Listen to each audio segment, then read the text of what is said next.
Now, because each one of us has a story, and each story is inspirational, I will talk to you about my story and the three eras of my business career.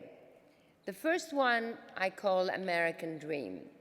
And I was lucky to come to America as a young girl, 22 years old, and in my bag, in my suitcase, I had a few dresses that I had made because I worked for an Italian manufacturer. You see, at the beginning of your life, the first juice, the first door, that is probably the one thing that will stay with you forever and the most important.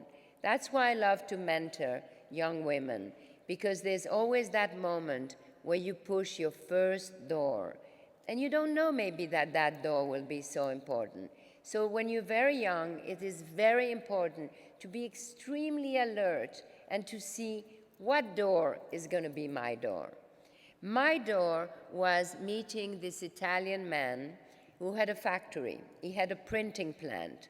And he asked me to come as an intern to watch what he did. So I watched everything about printing. He used to print on fabric, how he bought art and how he transferred it into fabric, and all the different techniques about coloring and all of that. Then he had another factory where he made the jersey fabric, which, you know, for t-shirts, which now seems so obvious, but at the time it wasn't. It was a new thing. He taught me about how to mix the fibers. He told me how to create a fabric that felt soft and that could breathe. And I was learning I didn't think I was learning, but I was learning.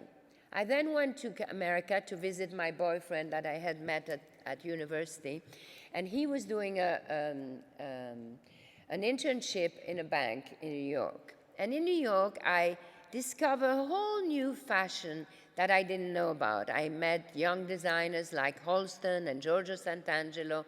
And when they asked me to model for them when I was a young girl. And then when I went back to Italy, back to work with this man, I thought maybe there's something in these factories that I could do, make a few samples, and sell them in America, which is what I did. I got married, got pregnant. Actually, it was reversed. I got pregnant, I got married. But precisely because of that, I really had the need to show that I could be independent, that it wasn't my husband, it wasn't my father who was going to provide for me. So I came to America with a lot of hope and this suitcase.